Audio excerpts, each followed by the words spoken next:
Nah, ini saya sudah katakan tadi silsilah jenis sastra yang mungkin amat diabaikan ya, tidak terlalu menarik, tetapi menjadi menarik kalau ternyata ada dua hal yang berbeda ya. Karena keduanya tidak sama. Nah, ini yang tadi oleh Saudara Robert itu dipromosikan, itu menjadi promosi begitu itu ya. Bahwa ada sesuatu di sini, mengapa bisa? Dan lebih sebetulnya lebih lebih apa ya? Lebih eh, parah kalau boleh dikatakan begitu, ini masalah firman Tuhan gitu ya.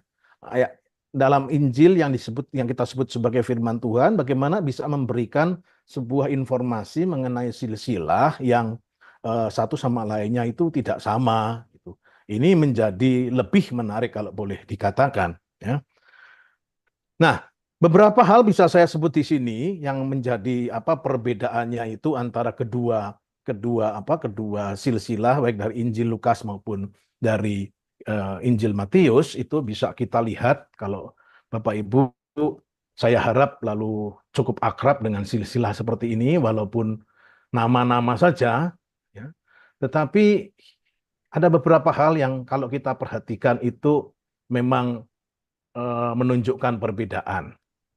Yang pertama itu kalau kita melihat arah pembicaraannya, itu Injil Matius itu menurun ya, menurun dalam arti eh, mulai dari Abraham seperti yang kalau kita bisa katakan ini eh, inilah daftar nenek moyang Yesus Kristus, anak Daud, anak Abraham. Nah, dari situ ya, mulai dari Abraham, kemudian terus menurun sampai dengan Yesus Kristus. Ya. Sementara Lukas mempunyai gaya penceritaannya yang berbeda lagi karena Lukas itu bukan menurun tetapi menaik ya. Mulai dari Yesus naik ke atas sampai dengan anak Enos, anak Set, anak Adam, anak Allah. Ah, ini sudah menunjukkan satu perbedaan ya. Kemudian tadi kita sudah lihat juga di dalam pembicaraan eh, pengantar tadi oleh moderator pada tengah-tengah, yaitu pada jalur siapa itu pada setelah Daud, itu ada pergeseran atau bukan pergeseran ya, tetapi ada perubahan. Kalau silsilah Matius itu pada ayat 6 itu kemudian setelah Daud itu kemudian dilanjutkan melalui jalur Salomo, sementara Injil Lukas itu berbeda, tidak lagi melanjutkan setelah Daud tidak mengambil jalur Salomo, itu mengambil jalur dari Nathan ya.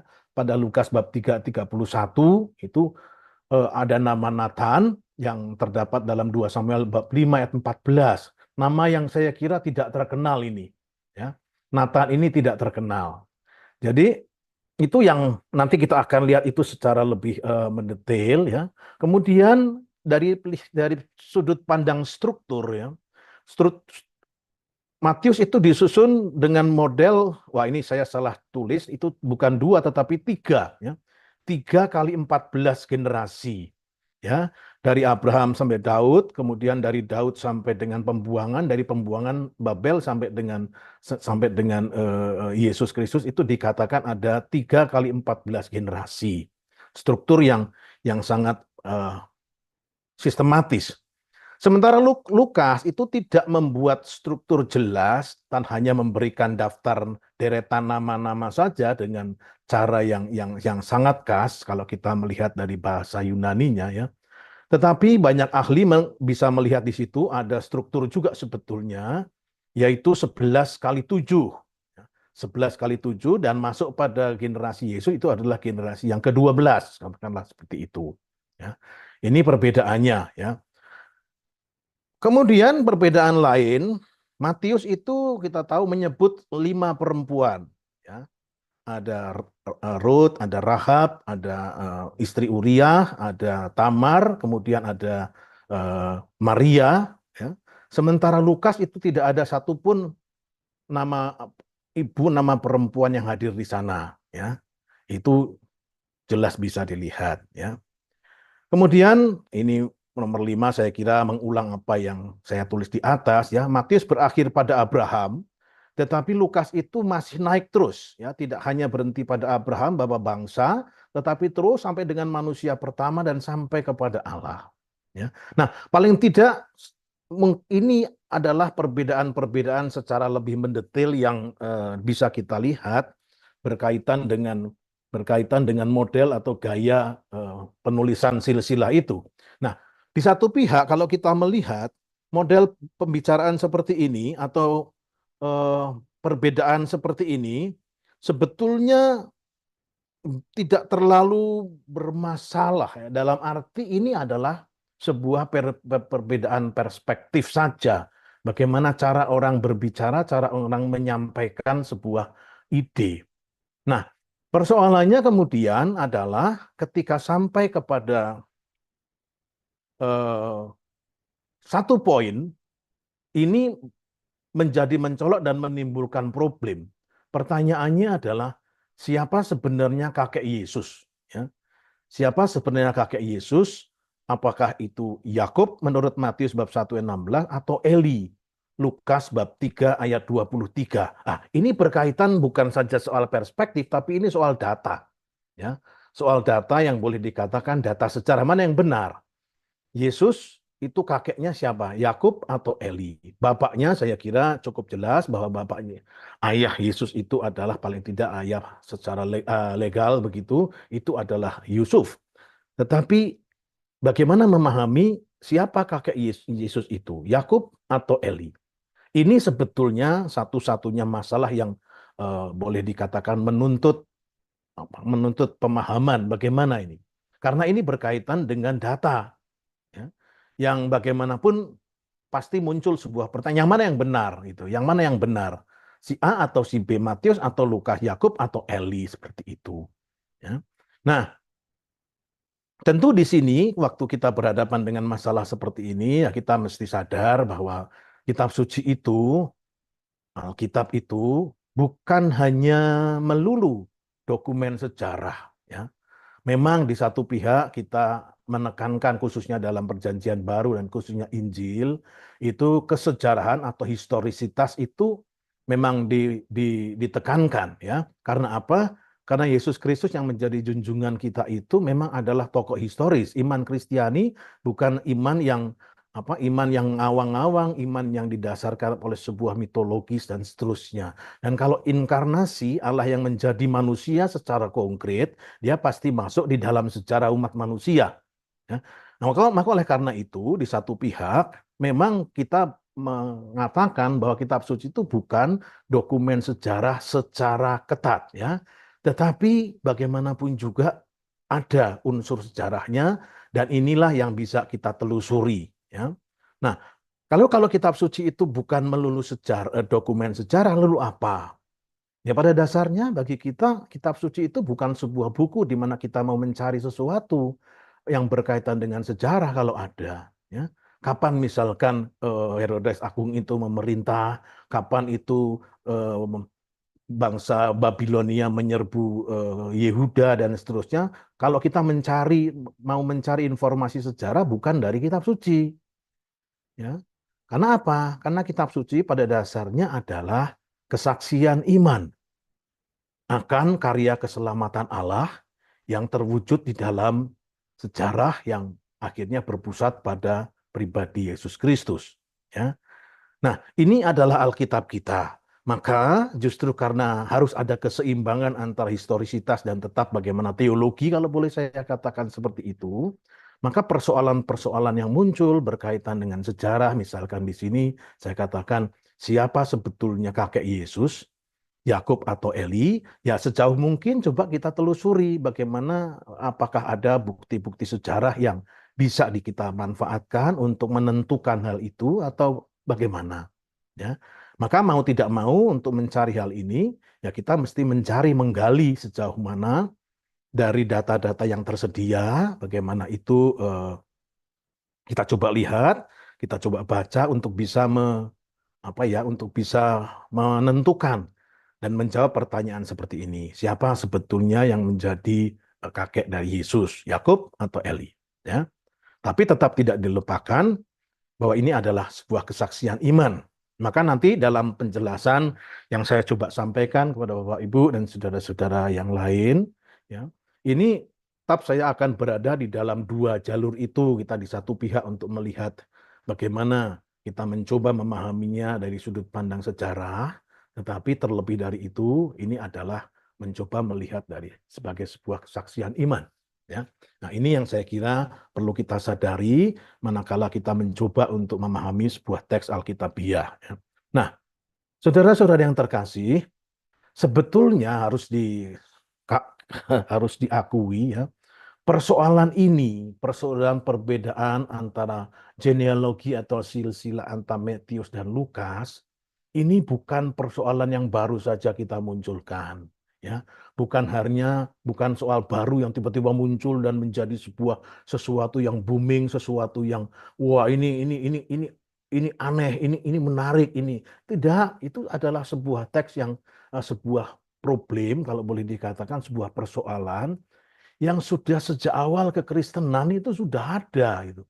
Orang-orang Kristen awal itu sudah sangat sadar bahwa di dalam informasi silsilah dari dalam Injil itu ada dua ya, dan menimbulkan masalah sehubungan dengan beberapa hal berkaitan khususnya tadi yang data yang jelas siapa sebetulnya kakak dari Tuhan Yesus itu ya. Nah, beberapa bapak gereja sudah bicara tentang hal ini ya. Ya.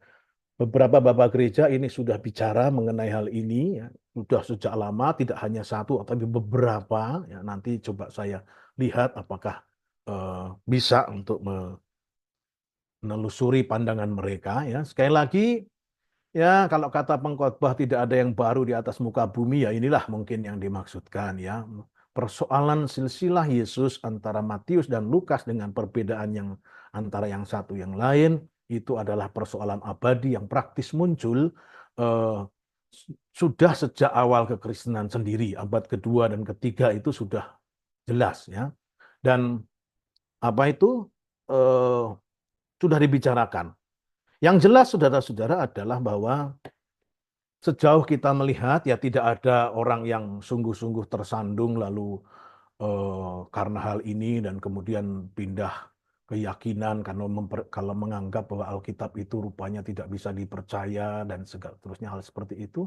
Sejauh ini tampaknya tidak ada. Yang jelas justru adalah bagaimana para bapak gereja itu mencoba memahami ya.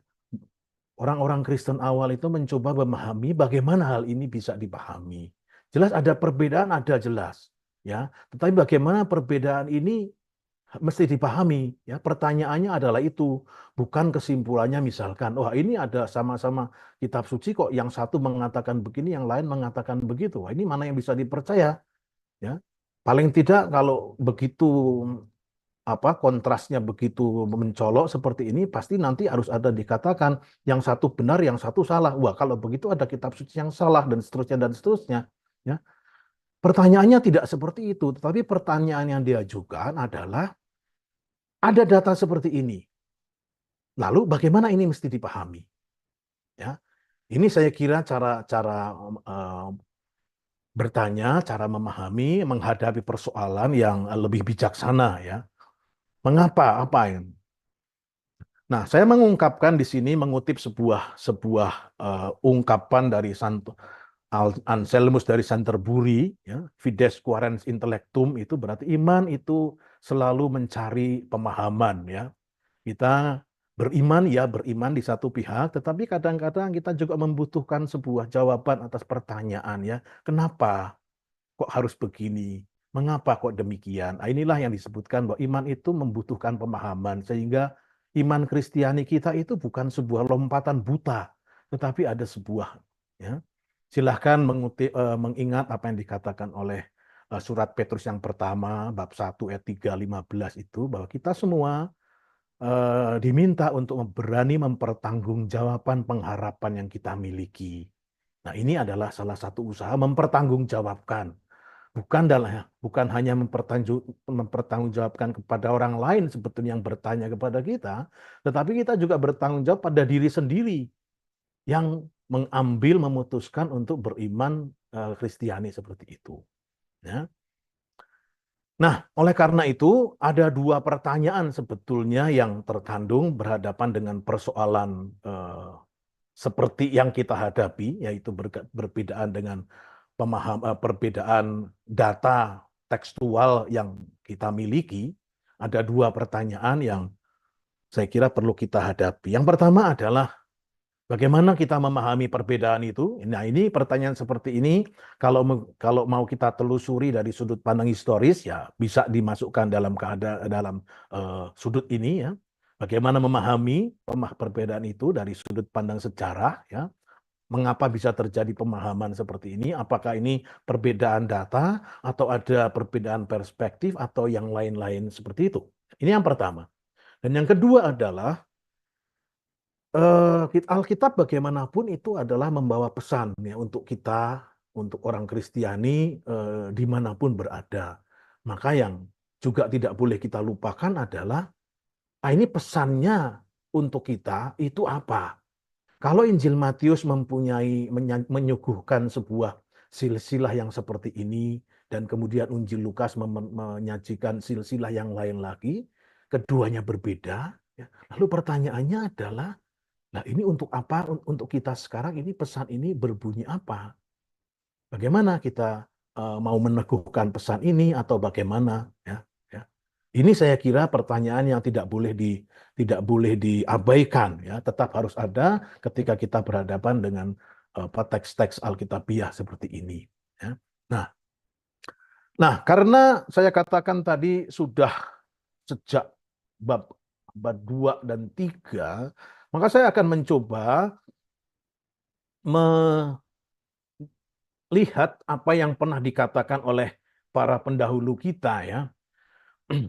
Silsilah itu kita kenal di dalam Pentatekh ya, di dalam kitab Taurat itu adalah sebuah jenis sastra yang khas. Kitab Kejadian ya, itu juga ada silsilah yang jelas salah satu fungsinya adalah untuk melacak asal-usul seseorang ya. Maka kalau ada silsilah Yesus Kristus itu sebetulnya mau melacak dari mana asal-usulnya orang yang namanya pribadi yang namanya Yesus itu ya. Silahkan melihat kalau Bapak Ibu akrab dengan Pentatekh, maka di situ secara tradisional ada yang disebut dengan tradisi P atau tradisi Priester. Ya. Tradisi Priester yang membentuk salah satu dari empat tradisi yang membentuk Pentatekh, yang di situ secara khusus tradisi P adalah tradisi priester, tradisi para imam, di mana ada banyak silsilah. Mengapa silsilah seperti itu diperlukan? Ya, mungkin bisa dikatakan seperti ini sebagai sebuah gambaran. Ketika bangsa Israel itu dibuang ke pembuangan Babilonia, ya, berarti mereka kehilangan bait Allah, ya, kehilangan ibadatnya dan seterusnya dan seterusnya. Nah, pada suatu titik tertentu ketika mereka berada di pembuangan, itu mendapatkan pewartaan Allah dari Allah lewat para nabi, ya, Nabi Yeremia, Yeskiel, dan Deuteronomi Yesaya yang mengatakan bahwa pembuangan akan segera selesai dan kamu akan kembali ke tanah terjanji. Nah, harapan untuk kembali ke tanah terjanji ini membawa pengharapan juga kepada bangsa Israel bahwa nanti ibadat dan seterusnya itu akan dipulihkan kembali. Nah, ketika ibadat dan segala macam hal itu nanti dipulihkan kembali, harus tersedia juga unsur-unsur unsur-unsur yang penting untuk ibadat ya. Antara lain imamatnya, pelayan-pelayan ibadah dan seterusnya. Nah, untuk mempersiapkan itulah kemudian dibuat semacam silsilah dalam tradisi P untuk menentukan nanti kalau pulang ke Yerusalem, ke bait Allah dibangun kembali, siapa yang menjadi imam. Nah, itu harus ada silsilahnya. Nah, dalam arti itulah saya sebagai contoh untuk mengatakan bahwa silsilah di dalam Alkitab itu untuk melacak asal-usul seseorang. Ya. Nah, baik Bapak Ibu, saya akan mencoba melihat beberapa gagasan yang sudah pernah muncul, ya, sudah pernah muncul dari bapak-bapak gereja, dan saya harus sampaikan bahwa ini adalah sebuah ide atau persoalan mengenai apa? Mengenai perbedaan silsilah antara Matius dan Lukas ini bukan sesuatu yang baru dan tidak pernah selesai. Ya, ini harus saya sampaikan. Kita tidak akan pernah bisa sampai pada sebuah kesimpulan mutlak pasti benar dan sesudah itu tidak ada. Memang ada gagasan-gagasan yang cukup bertahan sampai beberapa abad gitu ya. Tetapi selalu di suatu saat tertentu muncul gagasan baru, muncul gagasan baru lagi, yang lain dikritik, mengkritik yang lama dan seterusnya dan seterusnya. Nah, ini saya kira yang perlu saya sampaikan pada bagian pengantar ini untuk menunjukkan bahwa kita tidak akan pernah sampai pada sebuah kesimpulan yang mutlak. Ya, apa yang saya sampaikan ini hanya, ya katakanlah hanya sedikit informasi saya ambil di sana dan di sini, dan saya sendiri tidak bermaksud, tidak berpretensi untuk menunjukkan inilah kesimpulan yang paling baik, ini yang paling meyakinkan, ini yang paling bisa dipertanggungjawabkan. Tidak, saya tidak akan sampai seperti itu. Ya. Jadi nanti kalau saya selesai dari acara ini, Bapak Ibu masih mempunyai kesimpulan dan pertanyaan, ya saya kira wajar-wajar saja. Kita tidak akan sampai pada sebuah solusi yang amat meyakinkan. Ya. Baik, beberapa contoh akan saya lihat di sini, kita tunjukkan. Yang pertama adalah, ini cukup terkenal ya gagasan ini. Ya. Seorang yang namanya Sextus Julius Africanus. Ini adalah seorang mungkin mantan tentara, ya, mantan serdadu ini.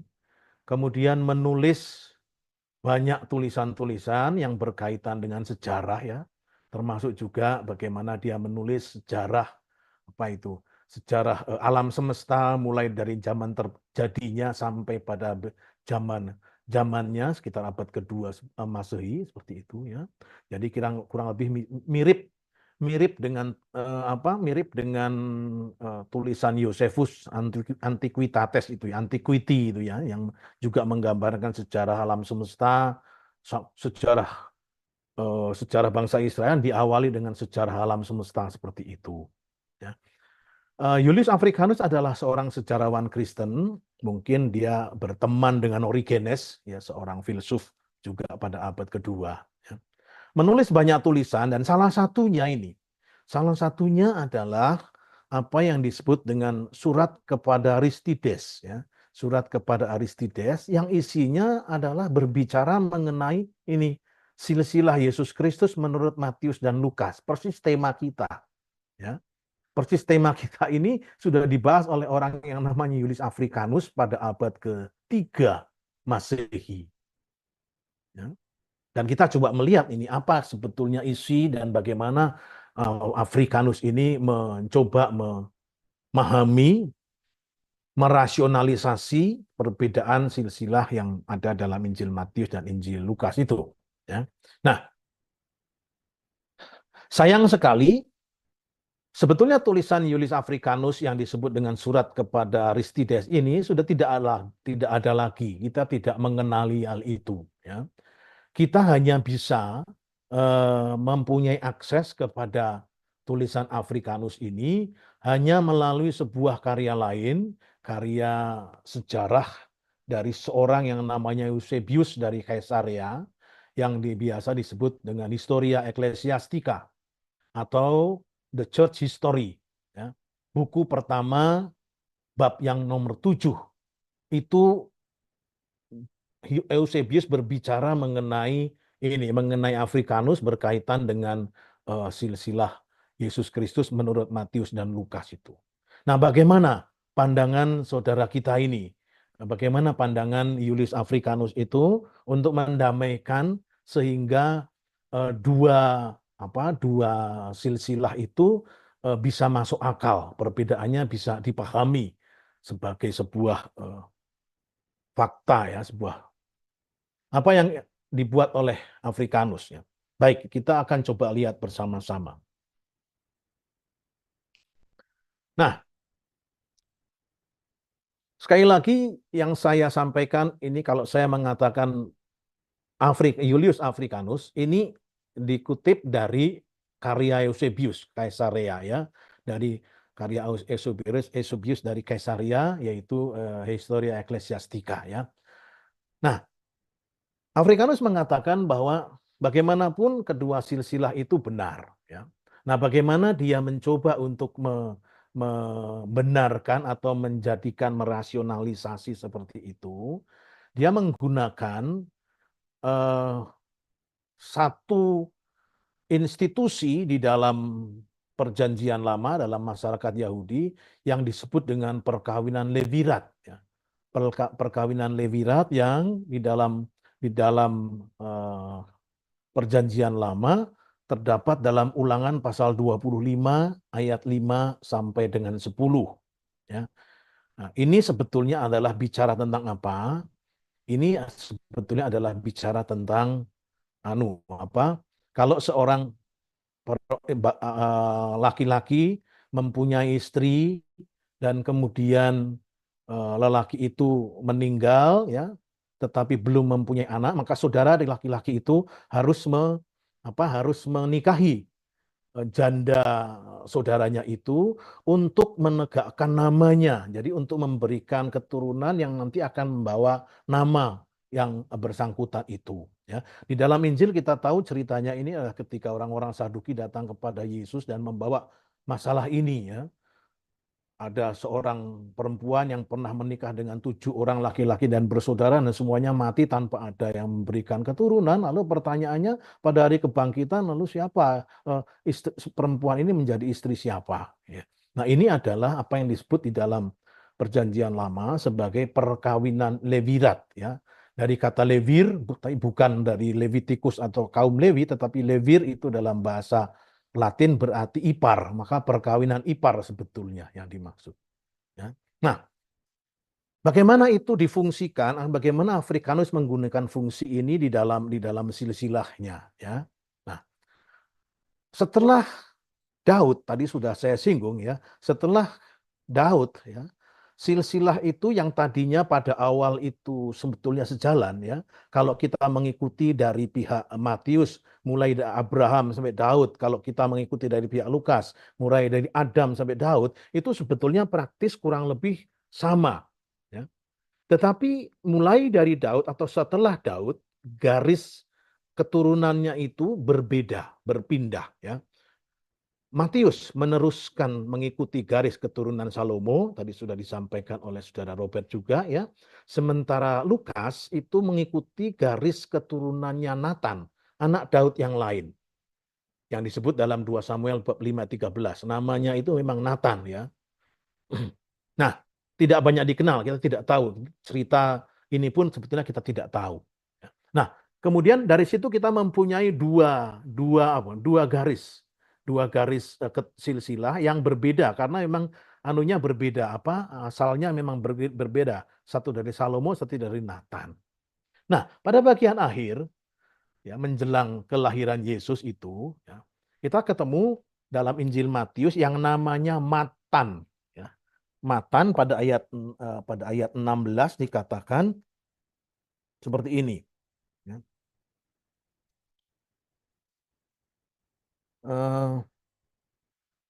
Yakub mempunyai anak, atasnya, ya. Elihud mempunyai anak Eleazar, Eleazar mempunyai anak Matan. Nah, ini Matan mempunyai anak Yakub, Yakub mempunyai anak Yusuf, suami Maria yang melahirkannya. Jadi urutannya adalah Matan, Yakub, dan Yusuf. Ini mohon dia, ya. Nah, Matan menurut Afrikanus itu, Matan itu menikahi seorang perempuan, ya. Matan ini menikahi seorang perempuan yang katanya namanya adalah Esta, dan mempunyai anak ini yang kita sebut pada dalam Injil Matius bab 15 ayat 1-15, anaknya adalah Yakub, ya. Matan mempunyai anak Yakub. Nah, menurut Afrikanus ini istrinya namanya Esta, ya.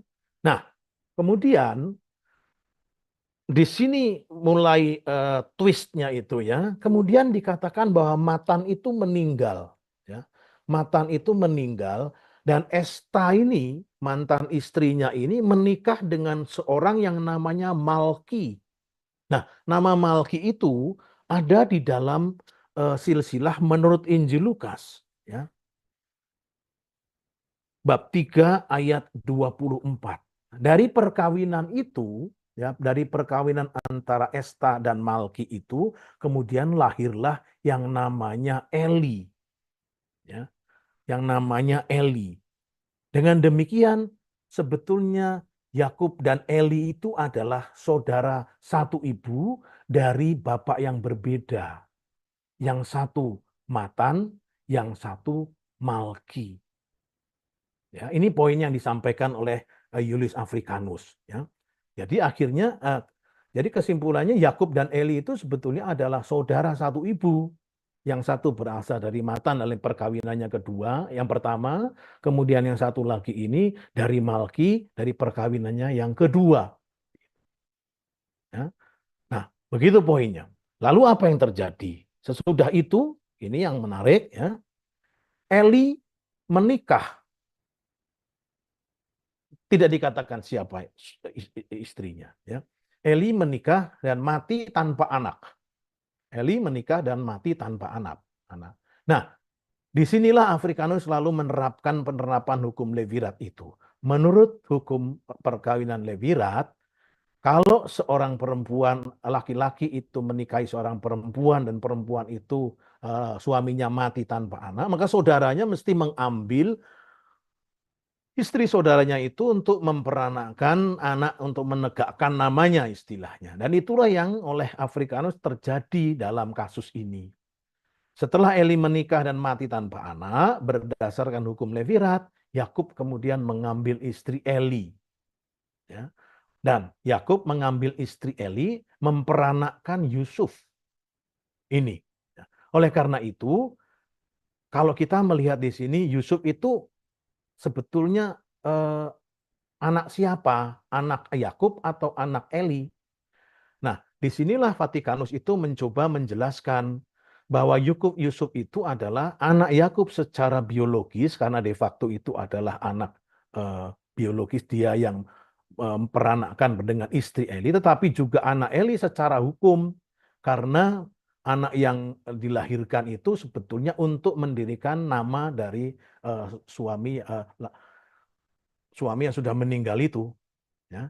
Oleh karena itu, ini cara Afrikanus menjelaskan bagaimana siapa sebetulnya kakek Yesus, atau siapa sebetulnya Allah daripada ayah daripada Yusuf, Yakub atau Eli. Ya. Ini yang dijawab oleh Julius Africanus dengan menggunakan hukum Levirat seperti itu. Ya. Yusuf adalah anak Yakub secara biologis karena dia yang mengambil dan memperanakkan bersama dengan istri Eli. Istri sebetulnya ini adalah istri dari saudaranya yang sudah meninggal tapi tanpa anak. Tetapi di lain pihak, Yusuf juga anak dari Eli karena secara hukum dia adalah anak Eli. Nah, ini adalah jawaban Julius Africanus. Ya, cukup banyak diterima, walaupun ini tentu saja sebagaimana biasa, itu sebuah pendapat itu tidak selalu diterima. Ada saja yang mencari di mana salah dan lemahnya. Oke, ya. Nah, itu ditunjukkan kemudian bagaimana Julius Africanus selanjutnya juga menunjukkan bahwa silakan dilihat bagaimana perbedaan rumusan yang terdapat dalam Injil Matius dan Injil Lukas. Ya. Ada perbedaan dalam berbicara atau menerangkan soal keturunan ini, siapa memperanakkan siapa dan seterusnya, itu ada yang khas dalam Injil Matius dan Injil Lukas. Dalam Injil Matius dengan jelas dikatakan, ya, Yakub memperanakkan Yusuf, ya, atau di dalam teks baru itu disebut Yakub mempunyai anak Yusuf, ya.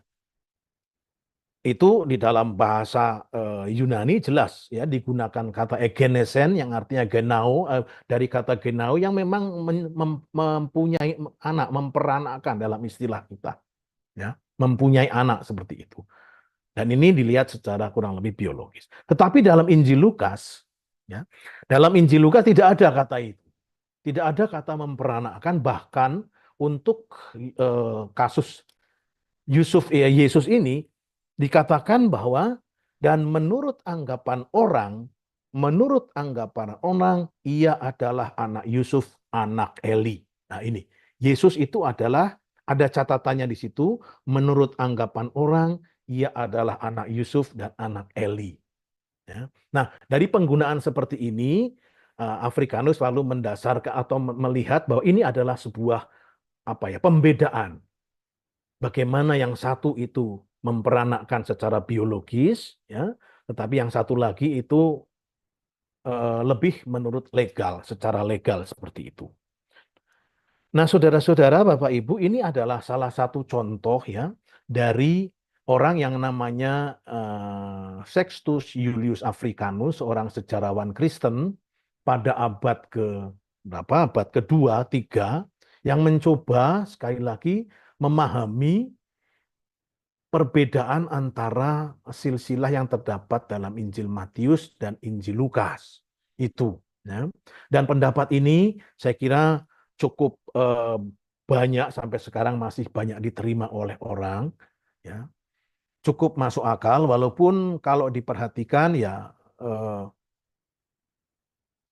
kita bisa bertanya juga ya sebetulnya ya. Kalau kita melihat rumusan seperti yang dibuat oleh siapa ini? Oleh Africanus, ini sebetulnya tekanannya adalah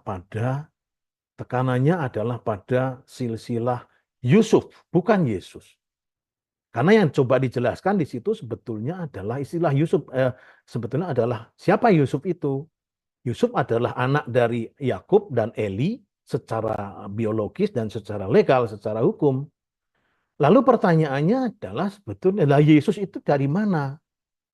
Ya. Nah, inilah yang sebetulnya salah satu hal yang bisa dilihat, sebuah catatan atas tulisan atau pendapat Julius Africanus ini, ya, yang menunjukkan bahwa kalau demikian memang nampaknya baru satu sisi, ya. Sementara sisi yang lain, silsilah menurut Maria atau kalau boleh dikatakan seperti itu kurang tampak. Ya. Nah, inilah sebuah catatan tentang bagaimana para bapak gereja menghandle suatu persoalan, ya, yaitu soal silsilah eh, silsilah Yesus. Ya. Ini salah satu. Nah, kita bisa melihat lagi kita mungkin bisa melihat satu lagi ya tokoh yang namanya Origenes. Origenes adalah juga bapak gereja. Ya. Eh, Menurut cerita sejaman dengan Julius Africanus dan mungkin saling mengenal. Ya. Julius Africanus itu saling mengenal dengan Origenes. Ya. Nah, di dalam komentarnya tentang atau homili dalam Injil Lukas, ya, homili atas Injil Lukas, Origenes berbicara mengenai relasi dua silsilah itu dalam homili nomor 28. Ya. Dalam homili nomor 28 ya. Saudara-saudara yang menghendaki bisa dengan mudah itu menemukan bahan ini di internet ya. Ya, Origen itu dalam homili tentang Injil Lukas pada homili 28 ya itu bisa kita temukan. Nah, bagaimana Origenes itu mencoba menjelaskan masalah ini? Nah, di sini karena ini adalah sebuah homili ya, Origenes tidak pertama-tama mau mencoba menjawab secara historis, bukan itu yang mau dia sampaikan ya, tetapi lebih bagaimana ini bisa dipahami dan bagaimana ini menjadi pesan untuk kita. Itu yang disampaikan oleh Origenes ya dalam homili yang ke-28 ini. Ya. Dan bagaimana Origenes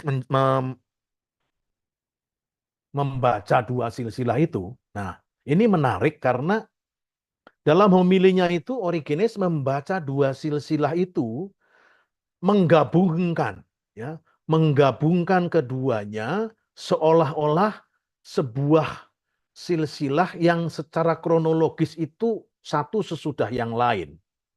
Ya. Secara konkret saya katakan bahwa silsilah Matius itu dia tempatkan sebagai yang pertama dan kemudian titik baliknya adalah pembaptisan Tuhan Yesus, sesudah itu disampaikan silsilah menurut Lukas. Ya.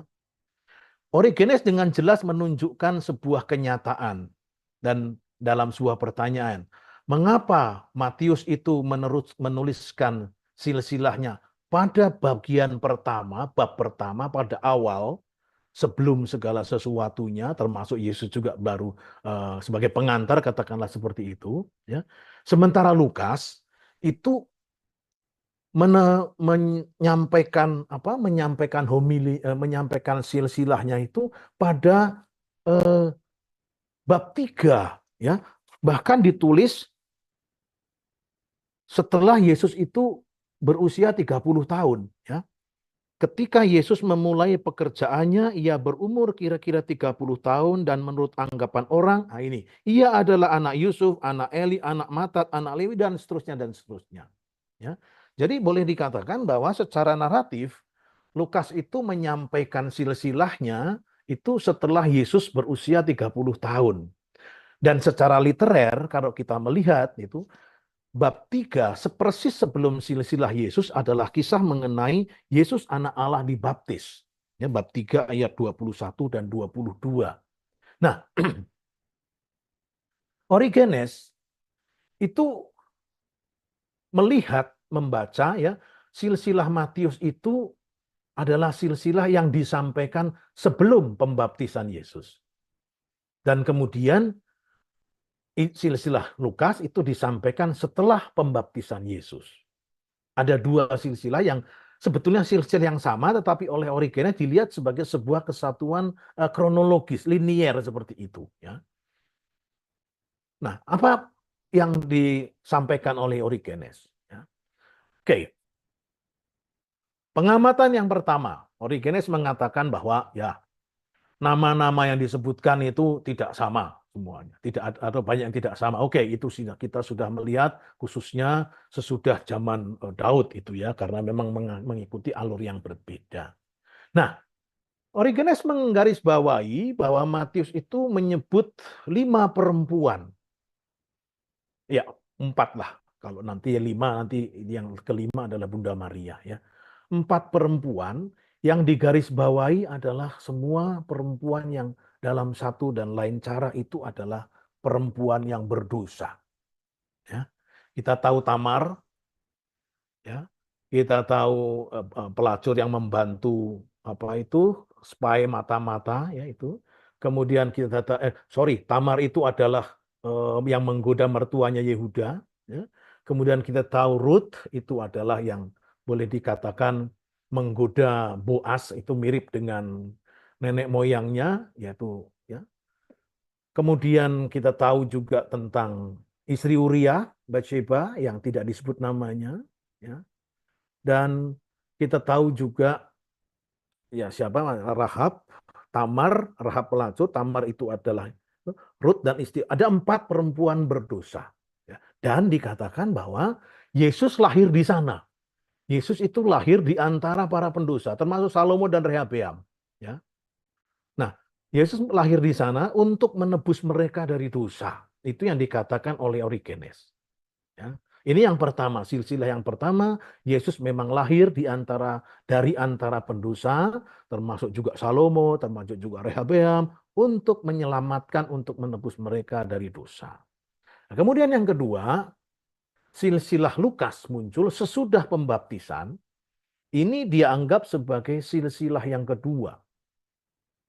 Nah, kali ini Yesus lahir tidak dari Salomo, ya, tetapi dari Nathan. Ini sudah berulang kali kita katakan. Ya. Nah, kemudian Origenes menunjuk satu kata, yaitu kata memulai, seperti dikatakan tadi dalam Lukas bab 3 ayat 23, ya. Ketika Yesus memulai pekerjaannya, ia berumur kira-kira 30 tahun. Nah, kata mulai ini dipandang sebagai sebuah awal hidup baru, ya. Sebuah awal hidup baru. Dengan baptisan, Yesus memulai sebuah hidup yang baru. Ya. Ini boleh dikatakan kelahiran kedua, kalau istilah Origenes menggunakan istilah seperti itu. Nah, sebetulnya ini bisa kita lihat kalau kita melihat merenungkan baptisan Kristiani. Baptisan Kristiani itu kan sebetulnya juga seperti kelahiran kedua, dengan dibaptis kita memulai hidup yang baru. Nah, Origenes itu sebetulnya mau menempatkannya di situ. Kemudian Origenes juga memberi tekanan kepada istilah 30 tahun usia Yesus. 30 tahun usia Yesus itu dikaitkan dengan apa? Itu dikaitkan dengan Yusuf yang juga ada di Mesir, yang di Mesir waktu itu, ya. Dan pada Kejadian pasal 41 ayat 46 itu dikatakan demikian, ya. Yusuf berumur 30 tahun. Ya, Yusuf berumur 30 tahun ketika ia menghadap Firaun, raja Mesir itu, maka pergilah Yusuf dari depan Firaun, lalu dikelilinginya seluruh tanah Mesir. Ini adalah awal karir Yusuf di Mesir, yang salah satu yang bisa dikatakan adalah mengumpulkan bahan makanan. Pada ayat 48, Kejadian bab 41, dikatakan seperti ini. Maka Yusuf mengumpulkan segala bahan makanan ke 7 tahun kelimpahan yang ada di tanah Mesir, lalu disimpannya di kota-kota, hasil daerah sekitar tiap-tiap kota disimpan di dalam kota itu. Nah ini, ya. Jadi Origenes dengan cerdik itu menyejajarkan usia Yesus yang 30 tahun ketika mengawali karyanya itu, ya, disejajarkan dengan Yusuf yang 30 tahun mulai keluar dan meniti karir di tanah Mesir, menjadi semacam pembesar di sana dan punya kemampuan untuk mengumpulkan bahan-bahan makanan dalam saat berkelimpahan, yang nanti gandum-gandum ini juga akan diberikan kepada saudara-saudaranya yang datang untuk meminta atau membeli gandum. Ya, ini. Nah, dalam pandangan Origenes kemudian Yesus itu dipandang sebagai Yusuf yang kedua. Ya. Yusuf yang kedua, dan kemudian yang membagikan gandum rohani kepada yang lapar akan firman Tuhan. Ya, Yusuf itu sebagai yang mengumpulkan banyak, yang mempunyai kekayaan dan hikmat, lalu membagikan gandum rohani kepada yang lapar akan firman Tuhan. Nah, ini yang disampaikan oleh Origenes dalam homilinya. Ya. Mudah-mudahan saya bisa menyampaikan secara kurang lebih jelas, Bapak Ibu bisa menangkap bagaimana Origenes memperlakukan dua silsilah Matius dan Lukas itu. Ya. Dia menuliskan di satu pihak itu ada sebagai atau secara membacanya secara kronologis, ya, atau ya sebetulnya pasti tidak kronologis karena sebetulnya sejajar, ya, tetapi dia menempatkannya, yang satu itu adalah silsilah sebelum pembaptisan dan yang kedua adalah silsilah sesudah pembaptisan, di mana ini merupakan sesuatu yang baru. Kita bisa melihat perbedaan antara pemahaman Origenes dan pemahaman dari Julius Africanus tadi. Ya. Julius Africanus sungguh berusaha untuk menjelaskan bagaimana perbedaan antara nama itu bisa dipahami. Ya. Sementara yang disampaikan oleh Origenes, dia tidak peduli dengan perbedaan seperti itu, tetapi dia mencoba masuk kepada persoalan pesan apa yang bisa disampaikan atau makna apa yang bisa disampaikan dari dua silsilah yang ada itu. Ya. Nah, saya kira mudah-mudahan kita bisa melihat perbedaan antara kedua itu. Ya, ini adalah contoh-contoh saja bagaimana kita bisa memahami, bisa melihat para bapak gereja mencoba untuk memahami satu perbedaan seperti yang terdapat di dalam silsilah Injil Matius dan Injil Lukas. Ya. Ini. Ya. Nah, kemudian memang harus dikatakan bahwa Origenes tidak memberikan jawaban ya terhadap itu, tetapi ya mencoba memahami lebih kepada pesannya, pesan untuk kita itu apa. Nah, yang ketiga, sebuah contoh lain, kita bisa melihat, ya, ini dari Agustinus, ya, Harmony of the Gospels, ya. Dalam tulisannya Harmony of the Gospels, buku yang kedua bab 3, ya. Sekali lagi Agustinus juga percaya, meyakini bahwa kedua teks ini